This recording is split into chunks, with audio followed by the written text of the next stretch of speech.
So it's 6:30, Bruce. They're all here. We're glad to have everyone. Bruce is going to walk you through the budget, but first Bishop Joy is going to open us in prayer. Good evening, everyone. It is good to see everyone here. I have, some of you know this, I have an 8-month-old puppy, and she is a lab mix of some sort. We got her from a rescue here in Madison, and a little while ago I had her outside. We just recently fenced our yard, and so she's discovered the wonder that is bunnies. So a little while ago I had her outside, and she was laying against the fence, looking underneath it. She's been doing this frequently now. So I snapped a picture and I sent it to my husband and daughter, and I just captioned it "Hope," because she is eternally optimistic right now that the bunnies that she chases out of the yard are going to be, let's just say, dumb enough to actually enter the yard back while she's hoping and waiting for them as she lays against the fence line. So just have that image in mind for a moment. As I read from this Easter book, day 5, Thursday, Thursday, day 5 of Easter, from Genesis chapter 1. And God said, "Let the waters bring forth swarms of living creatures, and let birds fly above the earth across the firmament of the heavens." So God created the great sea monsters and every living creature that moves, with which the waters swarm according to their kinds, and every winged bird according to its kind. And God saw that it was good. And God blessed them, saying, "Be fruitful and multiply, and fill the waters and the seas, and let birds multiply on the earth." And there was evening, and there was morning, a 5th day. We are blessed this day, having had a beautiful, warm, and sunny day. We are blessed having just celebrated the resurrection of our Lord. We are blessed in many, many ways. We are blessed to be able to be hopeful, much like my dog Coconut is hopeful this evening. So let us pray. Good and gracious God, we give you thanks for the ability to be filled with hope. Hope because our Lord and Savior is risen. He is risen indeed for us. As we gather this evening filled with hope and joy and the beauty of your creation, allow us to be gathered in your spirit and in your hope as we contemplate the work of our synod, as we hear about our budget plans, as we anticipate our synod assembly, as we gather together to be about the work of the South Central Synod. Thank you for this space of gathering. In Jesus Christ we pray. Amen.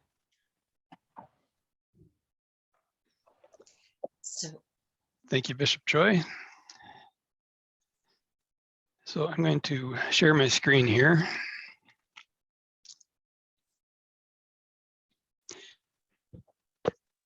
So again, I'm Bruce Hutler, the treasurer of the Synod. I don't think we'll spend a long time here this evening, but I appreciate you taking the time to join us this evening for an opportunity to walk through our proposed spending plan that this council has recommended for approval at the assembly.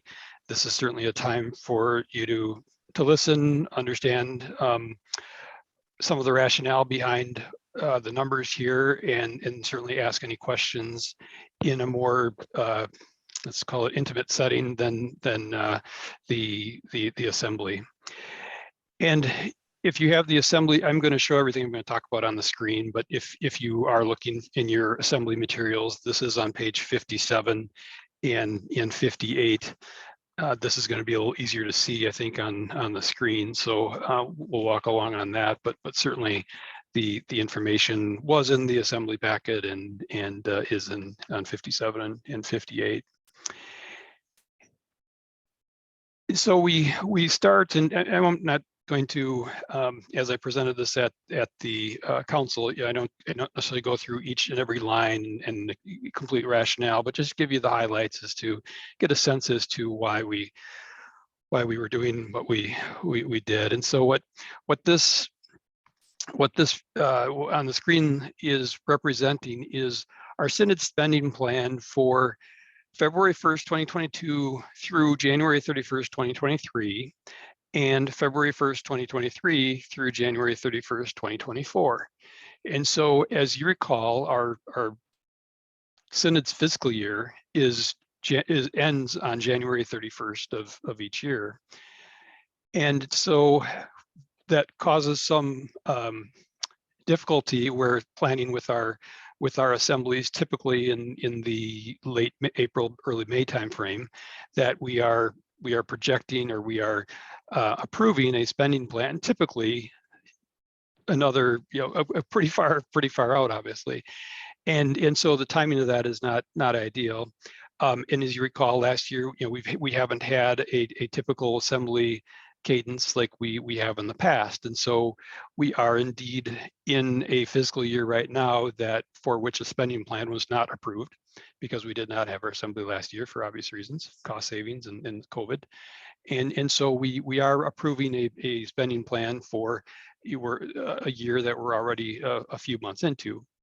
However, then the other difficulty here is that we will not meet until likely, at the earliest May of next year. It's uncertain as to exactly when that's going to be scheduled, but next year's assembly. But in any event, it's not. We're going to be in our next fiscal year before our next assembly is seated, and so we are in a position that we have to approve next year's spending plan as well. And so when you see these dates and boy, 2024, and we're sitting here at the end of April or end April 2022, how can we project out that far? And quite frankly, we can't. So we do the best we can with educated guesses and with information available to us right now. And so that's the difficulty, and so that's what I just want to provide you a little bit backdrop. My philosophy has always been, and this is why I'm concluding my 12th year in this position, is we want to, the spending plan is for for guidance and for how does the Synod office fulfill its mission? Here's some guardrails, here's what we want to do. But is the expense in, let's just take for instance if the expense in one line in the office goes over and another one's below, well, the office budget is still within those guardrails, and so that's the intent here, is not to micromanage every single line. And we do that at our congregation as well, where here each board has their spending plan, and how they execute that mission for that board is their business, and we're not going to micromanage that. But so that as a backdrop, what this presents is the last 3 years of actual results, reading from left to right. So we've got the fiscal year 2020, 2021, 2022 actual. As we get to the bottom of here, you'll see when this was prepared and we had to get the book done, there were still a few changes being done to the January 31st, 2022, but for the most part, it was pretty well set. And so we've got 3 years of actual history, and then column X is for the fiscal year we're currently in, and column Z is for next year's fiscal year. And you'll see that for the most part, it's each of these columns are a carbon copy of one another. We do not have clarity sitting here today or standing here that what it's precisely going to be for most of these things. Now, certainly some expenses we do, but for the most part we don't. And the biggest thing is going to be personnel, and we do have a better handle on that. But a lot of these other things we don't. So I think, well, with that as a backdrop, now we'll get into more detail. So just like with any spending plan, what dictates the spending plan is what our resources are going to be. And so in the Synod's case, that's mission support. And you can see the history for the last 3 years of mission support here: 1.4, 1.3, 1.3, almost a straight line here in the last 2 years, which has been, given everything that's gone on, I'm elated that we're in the situation we are here. Obviously, you wish it could be more, but I think given the struggles some of our congregations are having, we're quite pleased with the results for 2022. And so we've got a 1.3 million for the first year, and then 1,320,000 for the next fiscal year. You know, could we have 1.32 for both, be equal to this? Certainly we could. You know, we're trying to be relatively conservative. You know, we're hoping that as, you know, stability and new staff continues to take hold, that there'll be more success here, and maybe as our congregations get stronger too, coming out of COVID and in person, more in person, that'll be stronger too. But in any event, that's kind of what it's dictating our spending here is 1.3 million, and a small uptick here in the next fiscal year. So as you know, we've in past assemblies, we have voted to pass along 47 cents of every dollar to churchwide, and that's been the case for the last couple of years. There's a timing issue here that it's still 47%.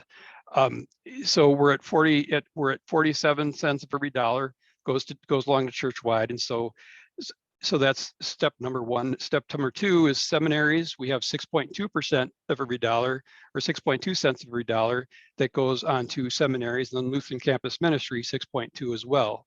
And so we're really, after that 1.3, for every dollar, almost 60 cents goes to our partners, ministry partners, and 40.6 cents goes to Synod operations.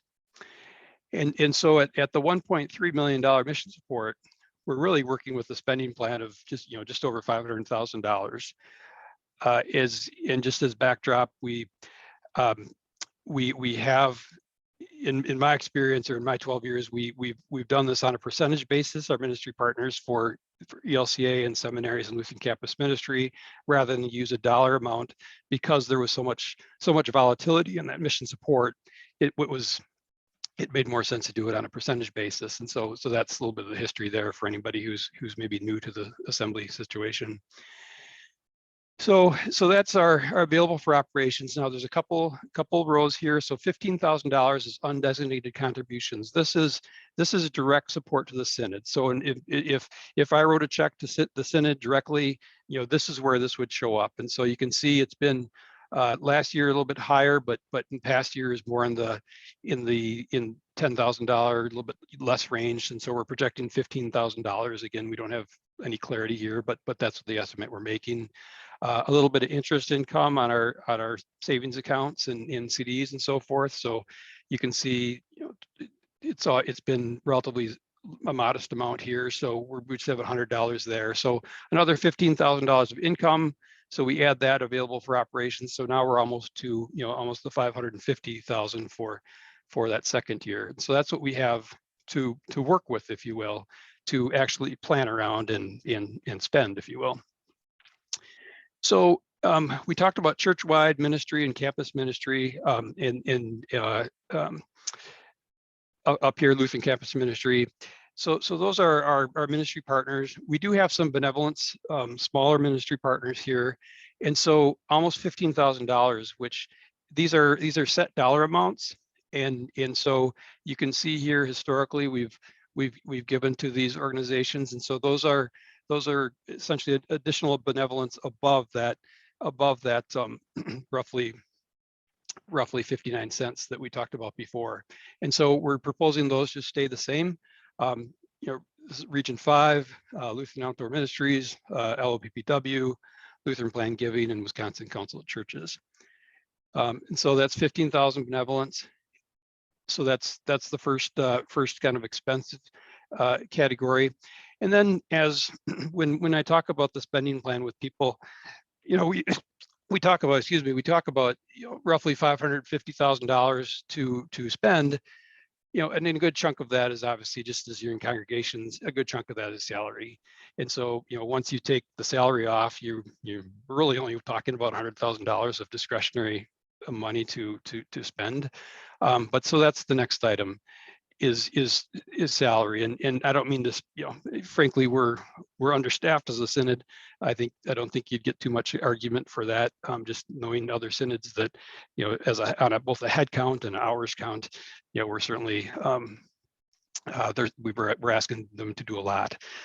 So in any event, so we've got 380,000 for the Synod staff in this fiscal year, and then 400 for the next year, which contemplates the Synod compensation guidelines that will be approved, well, that we ask be approved at the Assembly, with a cost of living increase and the experience increase for the rostered staff, and just a percentage increase for the non-rostered staff. And so that's the good chunk of the budget.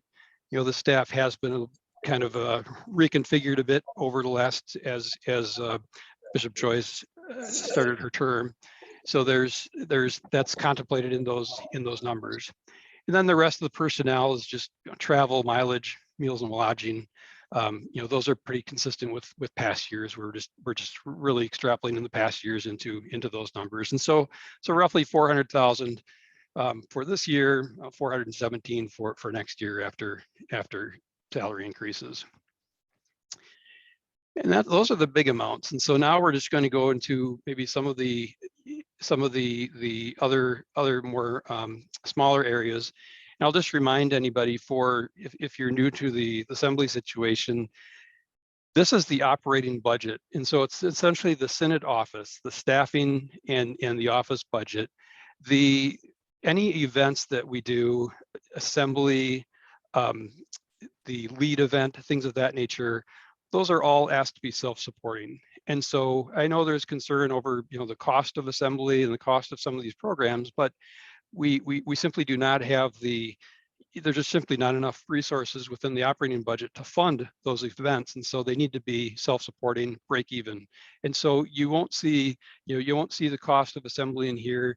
You won't see the cost of Bishop's Convo in here, or like back in, if you've been around the Synod for a while, when we had the confirmation extravaganza, those things, you know, those are outside of the operating budget. And so really these are just more, you know, so for instance, continuing education here on line 58, the assist program, which is the assistance for your pastoral staff. If they're having concerns, they have a resource to go, you know, outside of the bishop's office. And so this has been a continuing expense and a very, frankly, great value for the Synod. It's been 6,000 for my whole tenure here. So those are those two expenses. We have professional leadership and education. So those, you can see, been a little volatile, but $2,500 for leadership education. Programmatic, you know, youth ministry, and some of these it's just dependent on maybe who's leading the program at the moment and what they're able to do. Obviously, we're coming off of a COVID situation, and so we've not had a whole lot of activity on that front in the past. And so we've got $2,000 for youth ministry. There's certainly other funds, that more dedicated funds and things of that nature that would fund some of those maybe special events and things of that for youth. But we've got $2,000 on the youth line. Candidacy committee, $2,000. If you look at historically, it's been roughly in that area. In talking to leadership there, that seemed adequate for those purposes. And then the last component is office. And so, as I alluded to before, you know, big picture, we've got a little over $500,000 to spend. 400 of that is staff, and $100,000 of that is office. And so this is the other big component. And really, these are things that, you know, there's not a whole lot of discretionary items in here. It's just, you know, cost of doing business. And we took a look at what was spent, you know, over the last few years and extrapolated from that into each of these lines. And so, you know, things that you would normally have in your church office, you know, postage, supplies, printing, you know, we have our copier lease. But the two big items are, maybe three big items I'll highlight, is our audit. Each year we're required to have an audit by the ELCA, and so that's a cost. We contract out for our financial secretary, Becky, who does a phenomenal job, does all the real work, and is underpaid, but this is part of her mission, so she does this for us. And so those costs are in there. And then our rent. And right now we at the current place we are, we saved quite a bit of money moving to there. The plan is to continue to explore different options. Our lease runs through November, I believe, and so the staff is exploring different places to places to move, and so there's likely going to be some savings there. But again, we just don't know exactly what that's how big of that decrease that's going to be. But it's likely to be a decrease, which will free up some resources for other things. But right now we don't know, so we just continued what we're committed to for the rest of this fiscal year, and just estimated roughly 40 grand, which is probably an overestimate for next year. And then the insurance is, we need to, that's a required expense. And then the last thing I was going to highlight was the technology and support total here. So just again, there's more as we, through COVID and trying to do things more remotely and trying to allow things to be done, folks not have to be in the office to do things. That's come at a bit of a technology cost.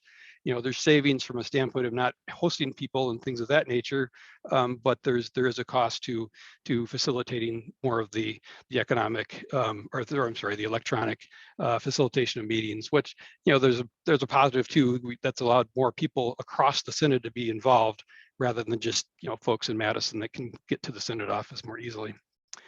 And so the office expense is roughly $110,000 there.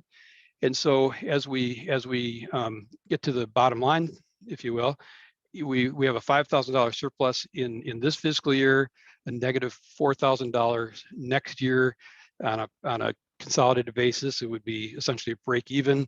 Again, we don't know any of these we don't know the top line number for a certain. We don't know all these expenses for certain. Like I just alluded to, rent is probably going to go down because we have a little bit too much space right now. And so, but in my mind, we're essentially presenting a break-even spending plan. And so, that's about 8 minutes short of a half hour. I'll conclude, open it up to questions, or if anybody, there's certainly some Synod staff and council members that are on this call, and if they have anything they want to add to the discussion that I might have overlooked, I'll certainly allow them to interject as well. But that's what I wanted to cover, that's what I wanted to explain, and kind of how we're coming about this, and why we're feeling good about the presentation of this level of spending.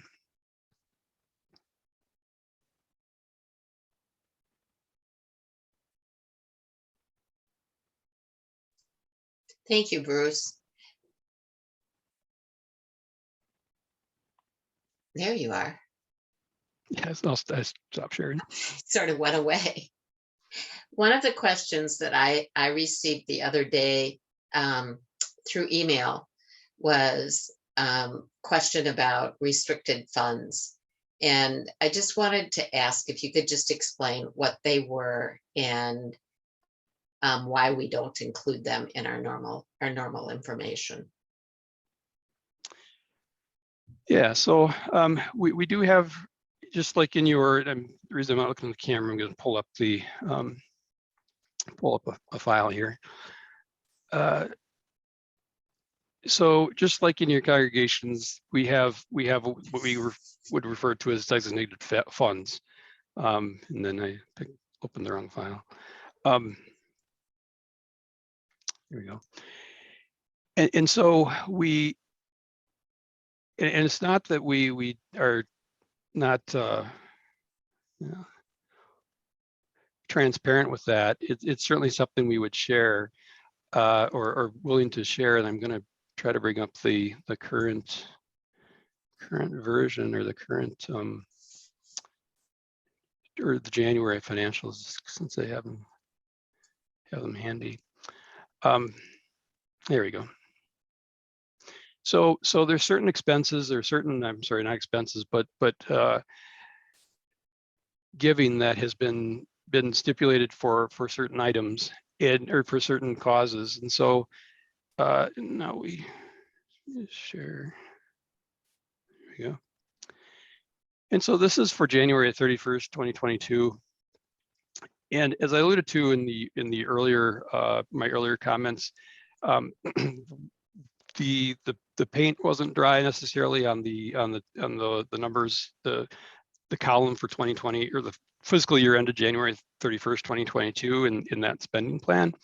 And the reason for it was that we zeroed out these red numbers here. We had a deficit in the assembly account, Santa Maria as well, and so we funded those to get them to zero.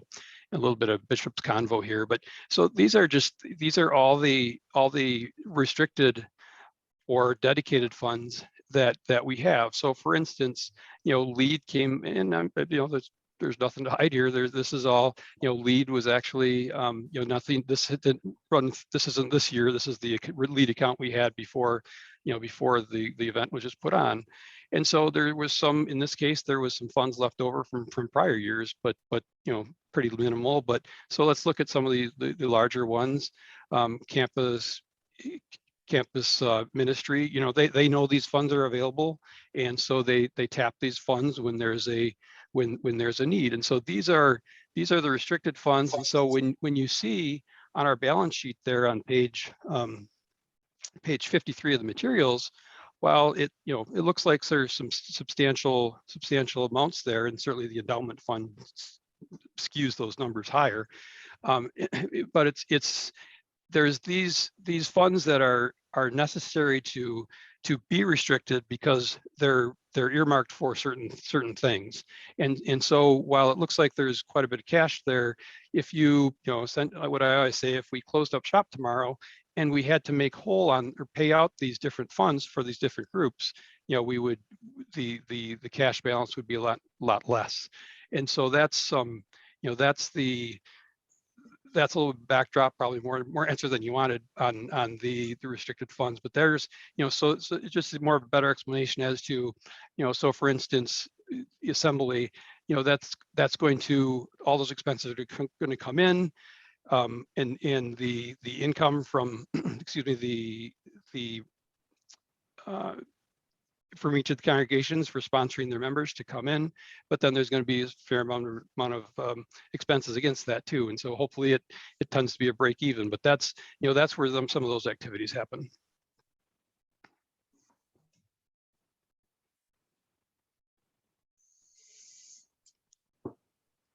And I should have said too, there's a Q&A feature, I think, on Zoom that you could run. You could submit a question to through that. I'm not seeing anything, but Chat will do that too.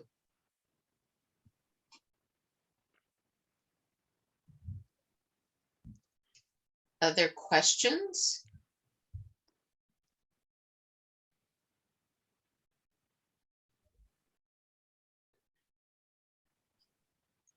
and you will hear this, probably not to this level of detail, but you will hear the explanation here at the assembly as well. And certainly there's opportunity to ask questions there. It was this forum was intended to maybe just again have an opportunity to ask questions in a little bit more intimate forum, and we have a tight schedule to get everything done on Saturday, and so just maybe not going to have the time to dive into some of this detail. Bruce, one of the things the council has done, and you might want to address, is to move some money into Latino ministry. It's a ministry that council has felt is very important, and we have committed to working to fund it. Do you want to talk about that a little bit? Certainly. So, and I'm going to share my screen here quick again. Accountants, they need spreadsheets. Yeah, right. So last year, and here's a spending plan.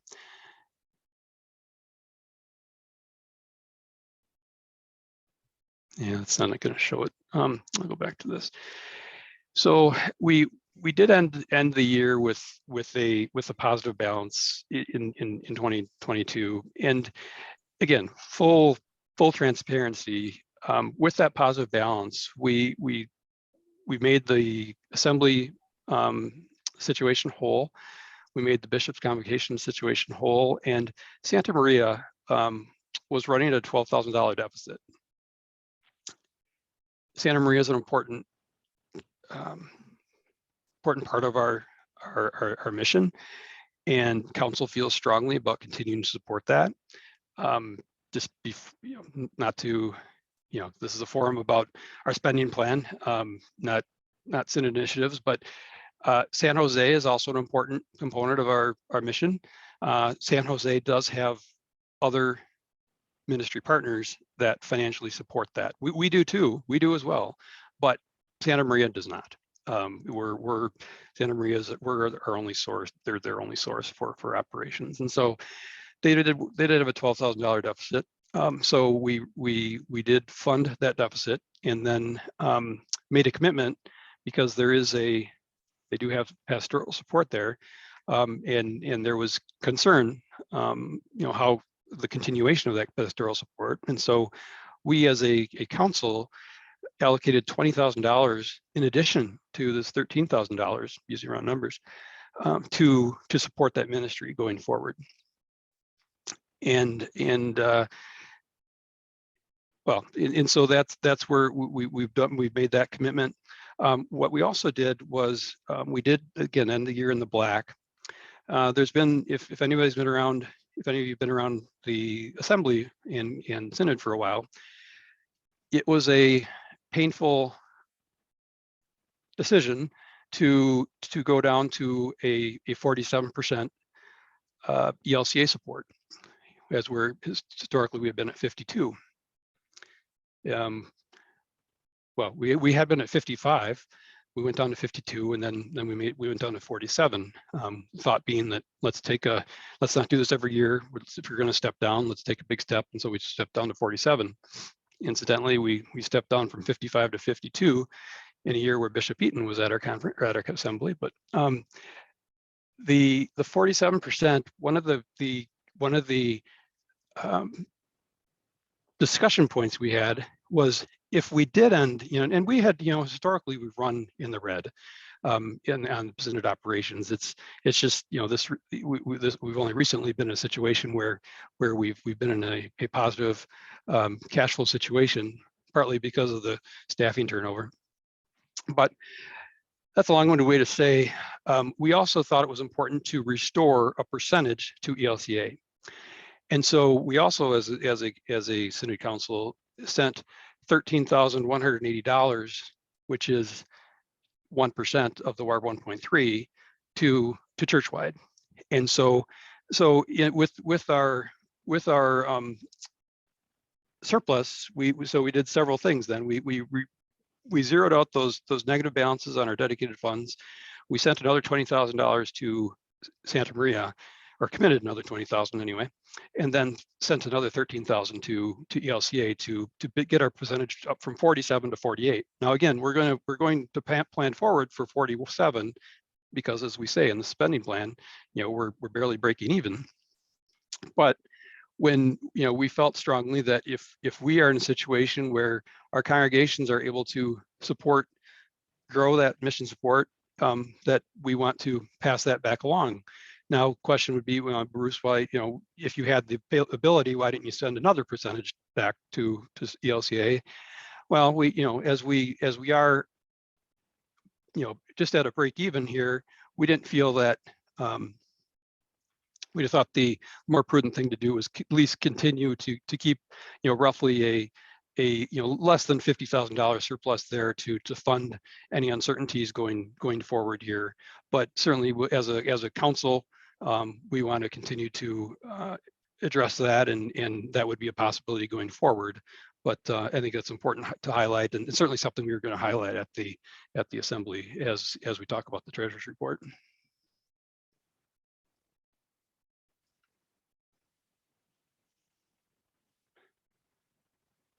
But thank you, Jane, for bringing that up.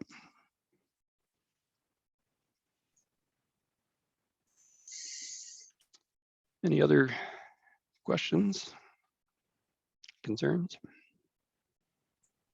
I'm wondering about we're approving two spending plans, right? The one for close and then the one for farther out.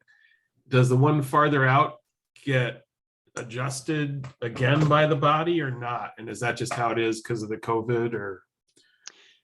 Well, again, yeah, good clarifying question. Because so the question is, you know, we're approving two spending plans. This column X, which is our current fiscal year, and this column Z, which is next fiscal year. The problem is we're not going to sit for another council, or I'm sorry, for another assembly until after February 1st, 2023. And so they'll meet more. Let's just, and again, there's the assembly planning team has not made a decision whether it's going to be our typical cadence or sometime later. That's still, you know, there's a lot of things determine that and part of the discussion. So I don't want to tip our hat, but let's assume if we don't do a May assembly and did a fall one, well then, you know, we're going to be more than halfway through that fiscal year to do that. So I would say that to answer that question is we're forced to approve that in this assembly, but certainly if, let's just say we had an assembly in May of next year and things were drastically different, the you know, mission support was much higher, much lower, staffing was different, or rent was different, you know, I think we could, as an assembly, vote to modify the spending plan that was approved at this assembly for having more clarity with what's going on at that point in time. You know, we had the opportunity the one year where we did do a fall. We did a fall. We continued assembly in the fall to just address that very thing because there was so much uncertainty with the spending plan, and there was just some additional cost with that, and overall was maybe not as well received as we thought. So we kind of reverted back to May, but in any event, that's the struggle we have. But what I'm hearing is they're both firm, pretty much. Is that right, Bruce? Or what do you mean by firm? I guess firm as opposed to soft. Like, you know, the second one isn't really going to change all that much unless something forces an intercessionary type meeting of some kind. Or I would agree with what you just said. Yes. Okay. Can you explain? The only other question I have, a minor concern, but I just want to make sure I'm reading it right. I think it's under rent. We suddenly, like, the rent gets lower in the last one. And does that mean we're moving the office again? Or is that just a soft number, that 40,000? Both. It's there is every intention to move the office again. Okay. Again, I'm probably guilty of sharing more than I need to, but that there is a redevelopment plan for that location. Okay. We've been put on notice that you know, that could be 2 years from now, or it could be November. It's uncertain. It's probably going to be more than 2 years, but in any event, Yeah. there is a redevelopment plan, and so that is not long for this world, and so we do need to find more space or different space. But then the other thing I alluded to before, when we entered that facility, it was half the cost of our old place on the hill. But the other thing is we had more. Plan Giving was renting from us, and Cindy Crane was renting from us, and we had more staff. And so now we had more staff that worked in the office. Yeah. And so now we're in a situation where, you know, we have, you know, some staff are a little bit more remote. Plan Giving is no longer renting from us. And so we just have we have too much space. And so they've, you know, we've done some good, staff's done some great planning and you know, and so I think we will be in cheaper space at that point in time. With how much cheaper than 40,000, you know, uncertain, but it's probably less than where we are right now. Okay. Yeah. And sorry if that, you know, caused a lot of time. I don't know what the time frame is on this, but yeah. Yeah, I think you know, it's very likely that we're by the end of this year we're somewhere else.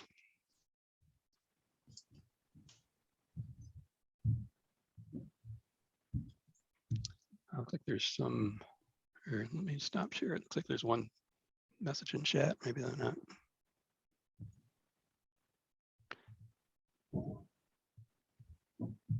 I don't know if I can't read that. Okay, never mind.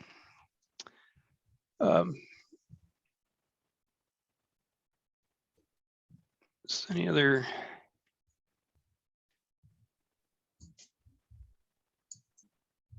Any other comments or questions?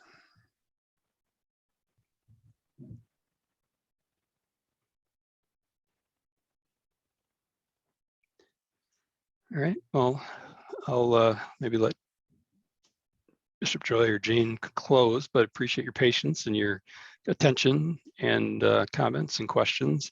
You will have a benefit of having more, more backdrop at the assembly than I'm going to give.